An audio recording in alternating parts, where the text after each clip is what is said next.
ఇవి జస్ట్ నేను సజెషన్స్ ఇస్తున్నాను, ఆసక్తి కల వాళ్ళు చదవాలి. ఎందుకంటే లలితా సహస్రం చెప్పండి ఇవన్నీ చెప్తున్నారు అంటే అనేక మంది సైంటిస్టులకి ఇంకా పరిశోధన చేయడానికి కావాల్సినంత సైన్స్ లలితా సహస్రనామంలో ఉందని చెప్పడానికి చెప్తున్నారు, మరేమో కాదు. ఇక్కడ ఈ జాన్ వుడ్రాఫ్ సౌందర్య లహరిని 50 శ్లోకాలకు అద్భుతమైన ట్రాన్స్లేషన్ చేశాడండి. ఇది కూడా మీరు తెలుసుకోవాల్సినది. అమ్మవారు ఉపాసకుడు. నేను ఈ జాన్ వుడ్రాఫ్ ఫోటో ఎలా ఉంటుందో చూడాలని ముచ్చటపడ్డా. నాకు సరిగ్గా డలాస్లో ఒక ఆవిడ latest edition of John Woodroffe ఇచ్చారు ఒక పుస్తకం. తీస్తే అందులో వుడ్రాఫ్ ఫోటో ఉంది. ఎలా ఉన్నాడంటే భారతదేశంలో ఒక ఆలయం దగ్గర పంచె కట్టుకుని పైన ఉత్తరీయం వేసుకుని ధ్యానంలో ఉన్నాడండి మహానుభావుడు. అది మీ పిల్లలకు చూపించండి. దేశానికి దండం పెట్టడం అప్పుడైనా నేర్చుకుంటారు వాళ్ళు, తెలుసుకోండి. ఇక్కడ ఇంత అద్భుతమైనటువంటి విజ్ఞానం, కుండలిని విజ్ఞానం అక్కడ కనబడుతోంది. ఇలా ఎన్నెన్ని ఉన్నాయో లలితా సహస్రనామాల్లో మనం చూడాలి. ఇప్పుడు లీలా వైభవంలోకి ప్రవేశిద్దాం. రూపం లీల, అది ఈరోజు సబ్జెక్టుగా మనం చెప్పుకునే ప్రయత్నం చేద్దాం. అసలు లలిత అంటే ఏమిటి, త్రిపుర సుందర్ అంటే ఏమిటి, అవన్నీ రేపు విషయంలో లలితా నామానికి అర్థం అన్ని వివరంగా చెప్పుకునే పని చేద్దాం. ప్రస్తుతం మాత్రం అమ్మవారి లీల ఎలా ఉన్నదో చూడాలి. అసలు అమ్మవారు అనగానే ఎవరో ఒక స్త్రీమూర్తిని మాత్రం అనుకోవద్దు. అమ్మవారి నిజానికి ఎలా ఉంటారయ్యా అంటే మీరే చదువుతున్నారు. నిరాధార నిరంజన నిర్లేప నిర్మల నిత్య. చదవండి అమ్మా, నాకు అలా చూస్తారండి. చెప్పండి, ఏం పర్వాలేదు. నిరాకార నిరాకుల నిరాకార, ఆకారము లేనిది. ఇప్పుడు అమ్మవారు ఆడదా మగదా? మగదా ఏంటి, మగాడా ఏమిటండి? ఏమిటి ఆకారం ఉందా ఆవిడికి? ఆడా మగ చెప్పగలరా? నిరాకార అక్కడే చెప్తున్నాడు. అదండి హిందూ ధర్మంలో గొప్పతనం. ఇది అర్థం కావాలంటే మా వ్యాసుడు వారు దేవీ పురాణంలో అద్భుతంగా మాట చెప్పారు. పుంరూపం వా స్మరేత్ దేవీం స్త్రీ రూపం వా విచింతయేత్ అథవా నిష్కళాంజాయేత్ సచ్చిదానంద విగ్రహం. అద్భుతంగా చెప్పాడు. ఉన్నది ఒకటే స్వరూపమయ్యా పరమాత్మ, సచ్చిత్ ఆనందం. సచ్చిత్ ఆనందం నిన్ననే దక్షిణామృతి స్తోత్రంలో మనం చెప్పుకున్నాం. సత్ ఎవర్ ఎగ్జిస్టెన్స్, చిత్ ఎవర్ కాన్షియస్, ఇంకోటి ఆనందం బ్లిస్. ఈ మూడే భగవంతుడు అంటే మరొకటి కాదన్నాడు. సచ్చిదానందం. దాన్ని నువ్వు పుంరూపం వా స్మరేత్, నువ్వు స్త్రీ రూపంలో ధ్యానించు, లేదా పుంరూపం వా పురుష రూపంలో ధ్యానించు. పుంరూపం వా స్మరేత్ దేవీం స్త్రీ రూపం వా విచింతయేత్. అసలు ఏ రూపము లేని నిర్గుణము నిష్కళమని ధ్యానించు. ఎలా ధ్యానించినా అది సచ్చిదానంద వస్తువే. కనుక అమ్మవారు నిరాకారావిడే, సాకారావిడే. మరి ఇందాక అంత రూపం వర్ణించినప్పుడు ఆకారం చెప్పారు, అంత ఆకారం చెప్పి చివరికి నిరాకారం అంటున్నారు అదే శాస్త్రనామాల్లో. పోనీ ఇక్కడ సాకారం చెప్పి మరొక చోట నిరాకారం చెప్పలేదు, అక్కడే సాకారం చెప్పాడు, అక్కడే నిరాకారం చెప్పారు. ఇది పరిశీలించండి. కొన్ని మతాల్లో భగవంతుడు నిరాకారుడు, కొన్ని మతాల్లో సాకారుడు, కొన్ని మతాల్లో భగవంతుడు ఒక్కడు, కొన్ని మతాల్లో భగవంతుడు ఎంతమందో. మరి మీ మతంలో భగవంతుడు ఒక్కడు అని చెప్పగలిగేది నా మతమే, భగవంతుడు అనేకమని చెప్పగలిగేది నా మతమే, భగవంతుడు నిరాకారం అని చెప్పగలిగేది నా మతమే, సాకారం అని చెప్పగలిగేది నా మతమే. ఇది తెలుసుకోండి ఇక్కడ. అందుకే భగవంతుడి గురించి ఎవడో కొత్తగా హిందువులకి చెప్పక్కర్లేదు, కావాలంటే ఇందులోంచి తీసుకెళ్ళచ్చు అన్నాడు ఇక్కడ స్వామి వివేకానంద. నేను కాదు, నేను ఇంకా మనవాళ్ళ దగ్గర చెప్పాను, ఆయన మనవాళ్ళు కాని వాళ్ళ దగ్గర గర్జన చేశాడు మహానుభావుడు. ఆ ధైర్యం మనందరికీ రావాలండి. ఎందువల్ల అంత ధైర్యం వచ్చిందనుకున్నారు? Not only because of knowledge, pride, తన దాని మీద తనకున్న కాన్ఫిడెన్స్, అది కావాలి, రెస్పెక్ట్. దానివల్ల మాట్లాడాడు మహానుభావుడు. అందుకే వారికి ఒక్క నమస్కారం చేసుకుని ఇప్పుడు లలితా సహస్రనామాల్లో అమ్మ అంటే ఏమిటో ఇప్పుడు తెలుసుకున్నాం. ఆవిడెవరయ్యా అంటే సర్వవ్యాపకమైన శక్తి. అసలు అమ్మైనా అయ్యైనా డెఫినేషన్ ఒక్కటేనండి. సృష్టి స్థితి లయలు మూడు ఎవరు చేస్తున్నారో ఆ చైతన్యమే ఈశ్వరుడు లేక ఈశ్వర్రి. మీరు పరమేశ్వరుడు అనండి, పరమేశ్వర్రి అనండి, పరమేశ్వర, అది అంతే. అదొకటే సృష్టి స్థితి లయలు చేసేది. ఈ డెఫినేషను ఉపనిషత్తు క్లియర్ కట్గా ఇచ్చేసింది. యతోవా యమాని భూతాని జాయంతే ఏన జాతాని జీవంతి యత్ ప్రయత్యభిసంవిశంతి అని తైత్రీయోపనిషత్తులోని మంత్రం. ఇప్పుడు మూడు వచ్చాయి లేదా? యతోవా యమాని భూతాని జాయంతే, ఈ సర్వప్రాణికోటి దేనివల్ల కలుగుతుందో, ఏన జాతాని జీవంతి, ఏది ఉండడం వల్ల అన్నీ ఉంటున్నాయో, యత్ ప్రయత్యభిసంవిశంతి, అన్నీ దేంట్లో ప్రవేశించిపోతున్నాయో అదే పరమాత్మ. ఎంత క్లియర్ కట్ డెఫినేషన్ అండి. సరే, ఇప్పుడు మొట్టమొదటిది ఏంటంటున్నాం? అన్నీ ఎవరి వల్ల కలిగేయో. కలిగే అంటే పుట్టేయో. మనం దేని నుండి పుట్టేమో దాన్ని అమ్మ అని పిలుస్తామా లేదా? చూడండి ఇక్కడ. అందుకే దేని నుండి పుట్టేమో అనగానే శ్రీమాత. దేనివల్ల మనం పాలింపబడుతున్నామో శ్రీ మహారాజ్ఞి. దేని యందు ఈ జగత్తంతా లయమవుతుందో, లయము హింస అంటే లయం, హింస సింహ రెండు ఒకటేట. ప్రతి వారిలో లీనమై తనలో లయం చేసుకునే శక్తి ఆవిడ. అందుకే సింహాసనేశ్వరి, శ్రీమాత, శ్రీ మహారాజ్ఞి, శ్రీమత్ సింహాసనేశ్వరి. సృష్టికారిణి, స్థితికారిణి, లయకారిణి అయిన ఈశ్వర చైతన్యమే అమ్మ. అది మొట్టమొదటి 3 నామాల్లో నిర్వచనం. ఎంత స్పష్టంగా చెప్పాడు చూడండి ఇక్కడ. అయితే మీరు బాగా పరిశీలిస్తే సృష్టి చేస్తోంది, స్థితి చేస్తోంది, లయ చేస్తోంది, కానీ చేస్తున్నావిడకి ఈ 3 లేవు. అర్థమైందా? సృష్టి స్థితి లయలు ప్రపంచానికి ఉన్నాయి కానీ ఆవిడికి లేవండి. ఆవిడెప్పుడు ఒకేలా ఉందిట. అందుకే ఈ 3 నామాల్లో ఒకటి మాత్రం మారకుండా ఒకటే ఉంది. ఏమిటది? శ్రీ. శ్రీ మాతా, శ్రీ మహారాజ్ఞి, శ్రీమత్ సింహాసనేశ్వరి. 3 శ్రీ పెట్టేశాడు. ఆవిడ శ్రీ, అమ్మవారు అనగా శ్రీ. ఆవిడ పేరు శ్రీటండి. శ్రీ అంటే అది కూడా తెలియాలి కదా. ఇక్కడ నుంచి మొదలు పెడదాం. శ్రీ అనగా ఏమిటి?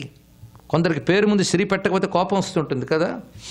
శ్రీ, శ్రీ అంటే గౌరవవాచకం సాధారణంగా, కానీ శ్రీ అంటే శోభ, ఐశ్వర్యం, శక్తి, చైతన్యం, ఇన్ని అర్థములు ఉన్నాయి శ్రీ శబ్దానికి. అందుకే అమ్మవారు శోభాస్వరూపిణి, చైతన్య రూపిణి. ఆ చైతన్య రూపిణి అయిన తల్లి కనుక శ్రీ అని చెప్పారు. కానీ శ్రీ అనగా చైతన్య స్వరూపిణి, శ్రీ అనగా సౌందర్యము, శ్రీ అనగా శోభ. అందుకే అమ్మవారి పేరు సుందరి కదా. అందుకే ఆవిడ గ్రంథం సౌందర్యలహరి. ఆవిడ పేరు త్రిపుర సుందరి. ఆవిడ అందగత్తె అండి.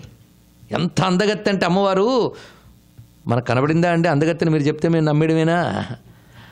ఋషులకు దర్శనం ఇచ్చింది, వాళ్ళు వర్ణించారండి. అంత అందం ఎక్కడా లేదయ్యా.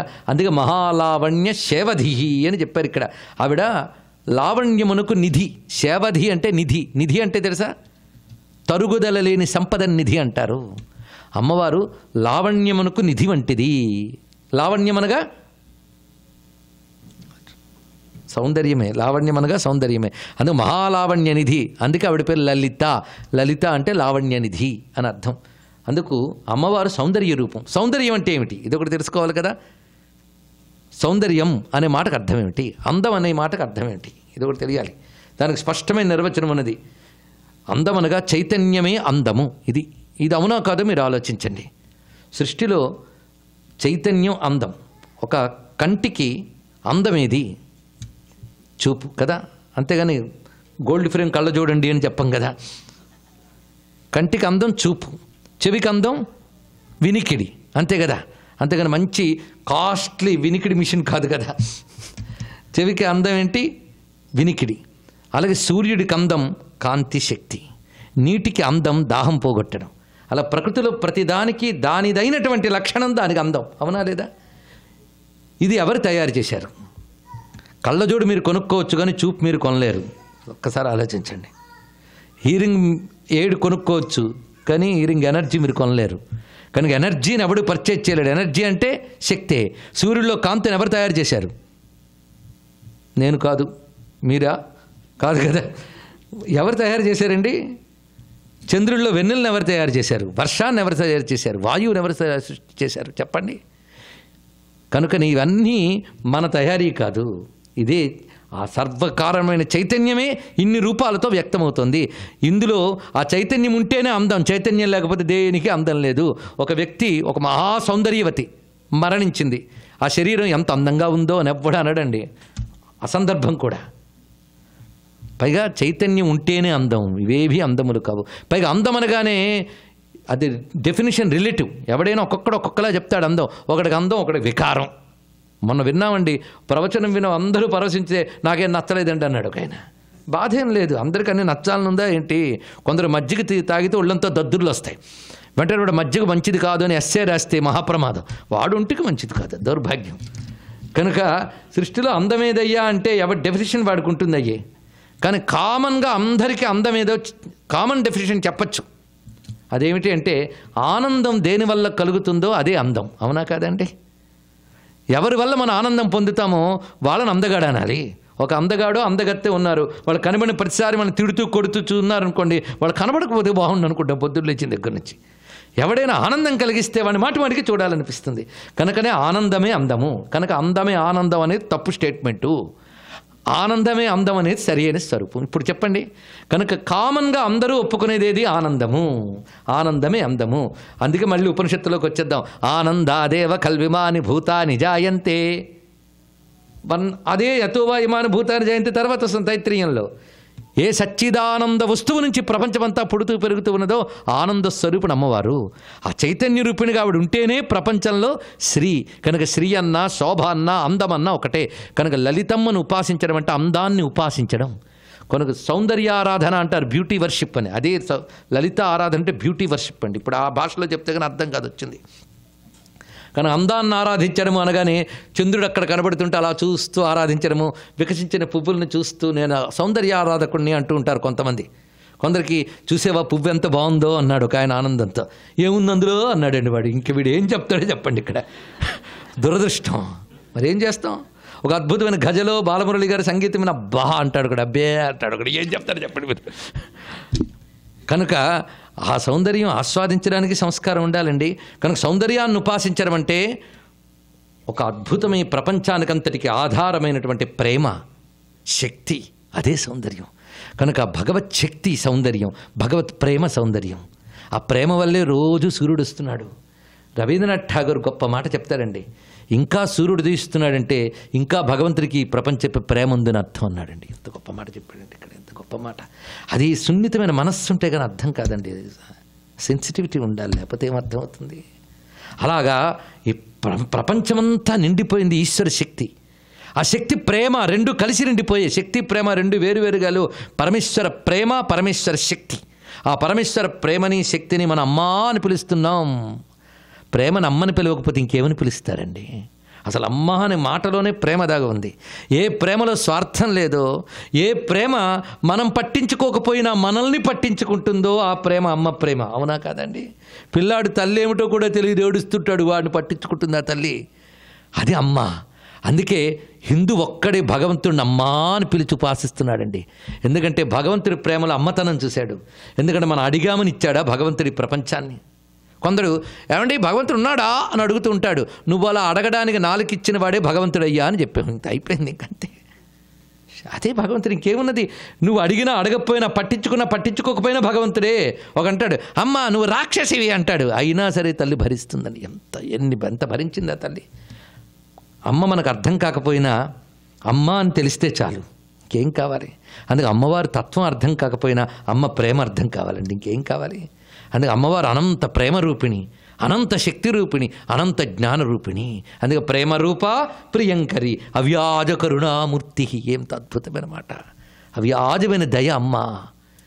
నెపం చూసి ప్రేమిస్తుంది. అవ్యాజం అంటే నెపం.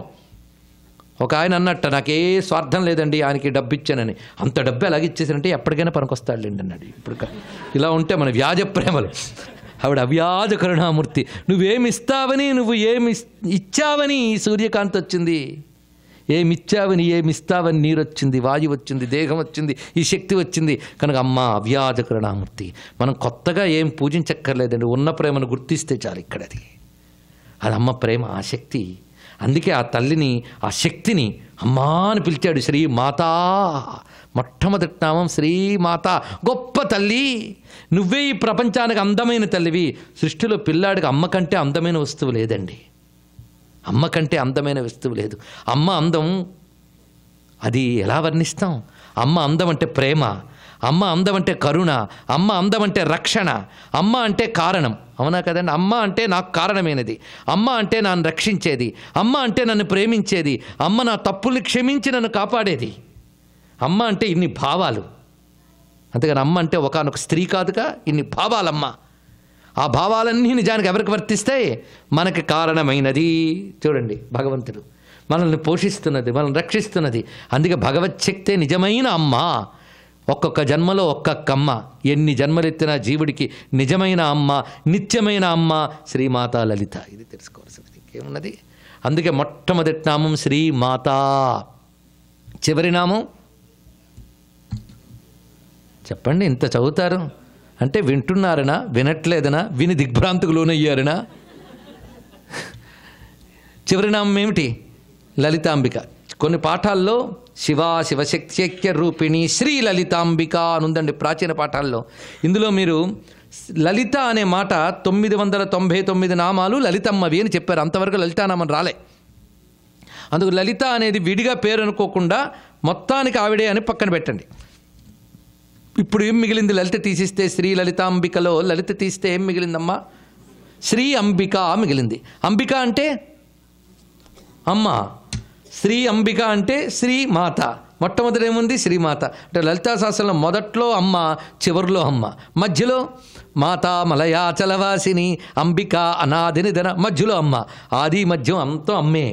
మనం జపమాల తిప్పేటప్పుడు మేరుపూస దగ్గర మొదలుపెట్టి మళ్ళీ మేరుపూసతో కంప్లీట్ చేస్తాం. అలాగే అమ్మతో మొదలుపెట్టి అమ్మతో పూర్తి చేసింది లలితా సహస్రం. ఎంత గొప్పగా ప్రారంభించాడు చూడండి.